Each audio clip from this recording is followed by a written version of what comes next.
Back to exploring the Persian Empire. Today we will be discussing the Achaemenid army.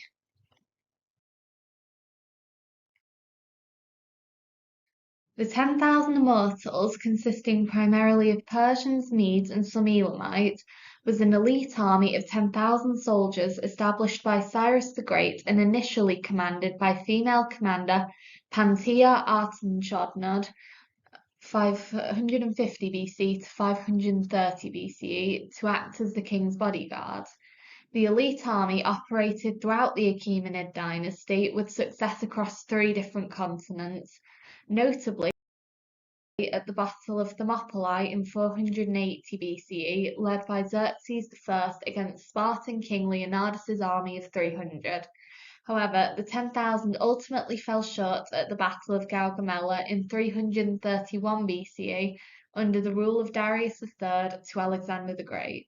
The name is derived from the idea that if soldiers died in battle, to sickness, or were deemed unfit to serve, they were instantly replaced, and the dead were routinely removed from the battlefield, so there was always an army with a total of 10,000 soldiers. This was symbolic of the idea that this army could not be stopped or killed, making it immortal. Shield-bearers formed the main line of infantry within the Achaemenid army, often being the first troops to engage in hand-to-hand combat. They carried large wicker shields over 2 meters in length, known as spara. These soldiers were not skilled professional, but ordinary members of Persian society enlisted to fight campaigns. When not on the battlefield, they returned to life as peasant farmers. Foot archers were often placed in the centre of infantry. They were typically lightly armed and armoured, having worn traditional Iranian tunic and trousers and a Phrygian cap. The body of their bows were made of a mixture of animal horn and wood and laminated with animal resin. Elastic animal sinews were laminated and attached to bows to act as strings. This process meant bows would take up to 18 months to manufacture. Like the Spavara, these soldiers were primarily peasant farmers. Due to sheer size of the Achaemenid Empire, it is no surprise that they could field such a large and formidable army, with modern estimates that King Xerxes could muster an army in the region of 80,000 troops. As such, for the Persian army to be effective, it required a clear hierarchy. Naturally, the Shahanshah, or King of Kings, was the supreme commander, the figurehead of their army. Such was the case with Cambyses II's invasion of Egypt in 528 BCE, and Xerxes' infamous campaign against the Greek city-states in 480 BCE. However, the king could not command this vast army alone. Consequently, he was forced to entrust responsibility to others.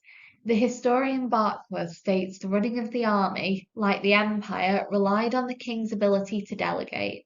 So often this responsibility fell to the satraps.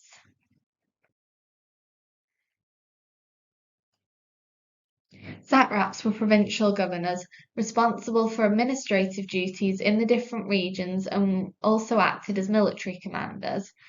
When required by the king, they would levy soldiers from their own domain to add to the king's own elite standing force.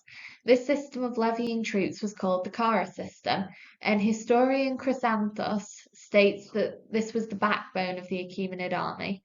Interestingly, the closer a satrap was to the heart of the Persian Empire, the less monetary tribute they were required to pay, but more soldiers were expected of them. Importantly, these provincial satraps were almost always close relations to the king or members of the Persian nobility. This encouraged loyalty, especially if they were expected to fight for him. For example, the famous commander under Xerxes, Mardonius, was both the king's brother-in-law and nephew to the previous king, Darius I. Pictorial evidence reveals a clear difference between figures wearing the Persian robe and those wearing riding costume, tunic and trousers, the former being more common at places such as Persepolis and at ceremonial dress parades. Robes often have multiple designs as the military was constructed from multiple tribes who all had their own cultural fashion customs.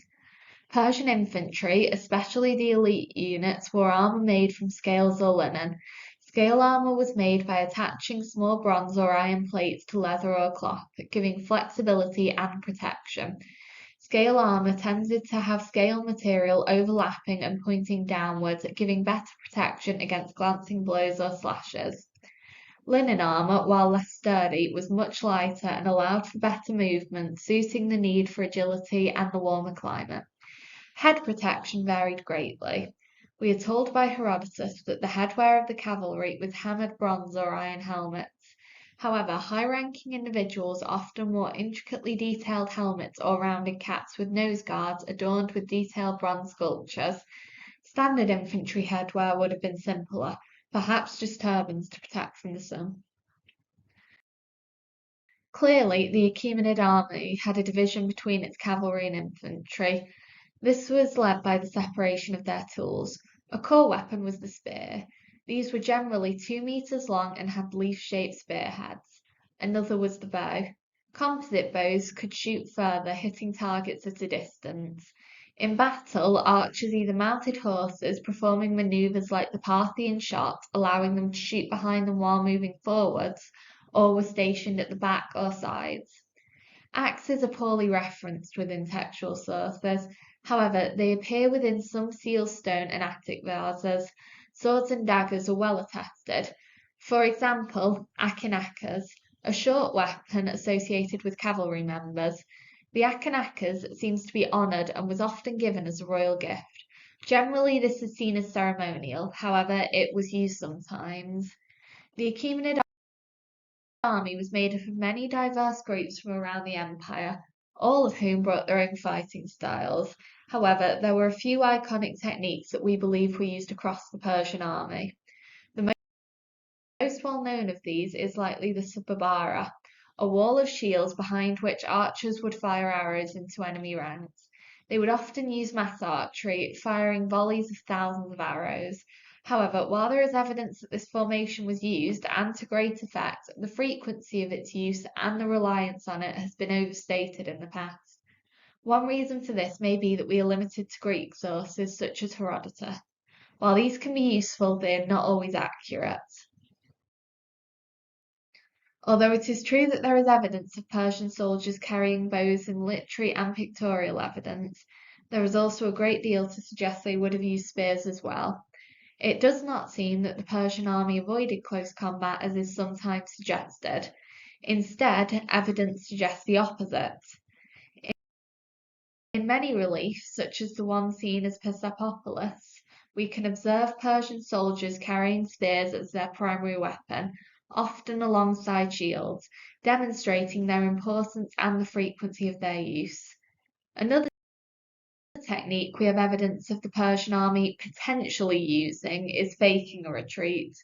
This is recorded by Xenophon as being used against the Spartans at the Battle of Cunaxia.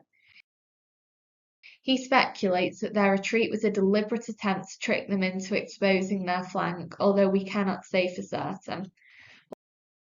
While scholars may debate the evidence and successes of the techniques of the Persian army, it seems evident they were effective. One example of this is the Siege of Babylon, a decisive Persian victory.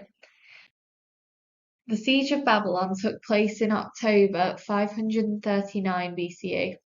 The Persian army advanced to Opis where they met King Nabonidus. Cyrus razed the city and killed many of its inhabitants. They moved into Euphrates unchallenged and then after that onto Babylon, who fearing a similar fate opened its gates. Although Babylon was clearly influenced by the Persian terror method, Cyrus portrays it as a liberation. The Cyrus cylinder depicts Cyrus as being chosen by Marduk to save Babylon. Darius I similarly used terror tactics following his battles with Phraortes, a rebel who seized Ecbatana, who he defeated in May 521 BCE. Darius claims he cut off Phraortes' nose, ears, tongue, and one eye before crucifying him. This acted as a warning against other usurpers. From a Western perspective, the most prominent events in the reigns of Darius and Xerxes were the Greco-Persian Wars. Herodotus provides us with extensive and detailed accounts of Darius' campaign against the Scythians, claiming that it nearly ended in catastrophe. On the other hand, Darius praises himself for subduing Saka, the leader of the Skunka tribe in Central Asia. The Bisiton inscription and the works of Herodotus are completely opposing views, so we must be careful when assessing the information, as each source has their own motives behind their depiction. The Greco-Persian Wars started with the Ionian Revolt of 500 to 494 BCE and ended shortly before Xerxes' death. These fascinating wars will have a video dedicated to themselves next week, but I'll highlight the names of a few key battles here.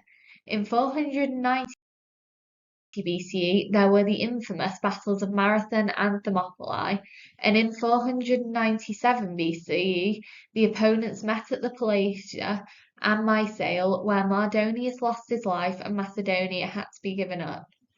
Interestingly, the Persian army didn't embark in winter campaigns due to a reliance on depots being higher then and the lack of grass for their horses. Thank you for listening. I hope you have enjoyed this brief overview of the Achaemenid army.